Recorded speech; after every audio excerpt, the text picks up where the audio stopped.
ja täna me räägime õuntest, sest sel aastal on taas olnud väga suur õunasaak.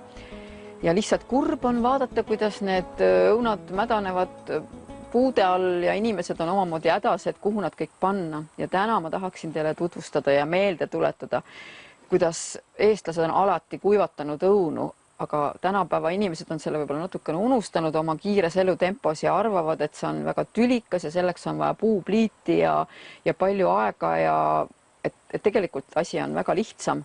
Ja mina nüüd täna näitan, mismoodi mina olen saavutanud kiirelt oma kiires elutempos neid asju. Et näiteks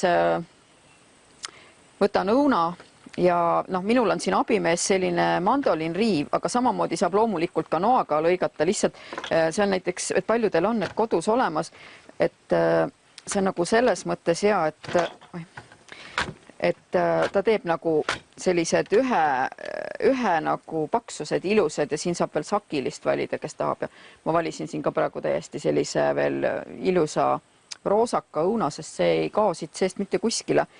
Ja tegelikult nii lihtne see ongi, kas me siis, ja siit tuleb jälle välja selline väga ilus mandala, mis on, kui õuna nii, et vanad inimesed on harjunud tavaliselt lõikama, vanemad inimesed, nagu õunad niimoodi neljaks, aga siis nad jälle kuivavad väga kaua, aga tänapäeva elutempo juures inimestele, kellel on kiire, siis võiks niisugused õhuksed teha. Ja ma näitan, kuidas ma panen nad ahjuplaadi peale. Minul on siin praegu dehydraator, aga seda saab täpselt samamoodi teha praeahjus. Ainus, mida ma ei julge garanteerida, on gaasiahjus, seal vist ei saa panna madalat temperatuuri, mis peaks olema 45 ja 50 vahel, selleks, et kõik säiliks. Ja samamoodi muidugi on alati võimalik lõigata nii, nagu vanaemad neid lõikasid, minu vanaema ja mina ise olen ka vanaema ja olen lõiganud niimoodi natukene lihtsalt paksemad viilud, läheb lihtsalt natukene kauem aega, aga see sugugi ei kahanda selle õuna väärtust. Ja nüüd on siis jälle, kuidas keegi soovib, kellele meeldib kaneeliga, see on nagu lisaväärtus, aga ei pea, aga võib teha nii ja naa, osadele panna, osadele mitte. Natuke kaneeli peale ja läheb praeahju 45-50 kraadi juures ja kuivab umbes jälle 12 tundi, et panete 8 õhtul näiteks ahju ja selle madala temperatuuri juures, siis hommikuks on need õunad valmis.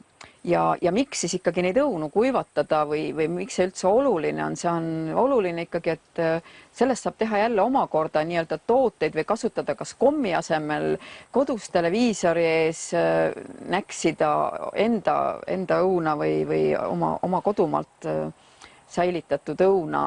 Ja saab ka teha samamoodi kompotti, saab kasutada salatites, pirukates, kookides, et hästi suur mängumaa tegelikult. Ja lastelastele viia külla minnes kommi asemel purgike oma kuivatatud selliseid ilusaid õunakrõpse. Ma arvan, et iga laps on õnnelik, kui ta saab sellise ilusa õunakrõpsu, mis on täiesti nagu sarnaneb kartulikrõpsule ja millel on vahest niisugune ilus pildikene veel sees ja täiesti krõbiseb nagu kartulikrõps, on õunakrõpsud sellisel õhuksemal moel.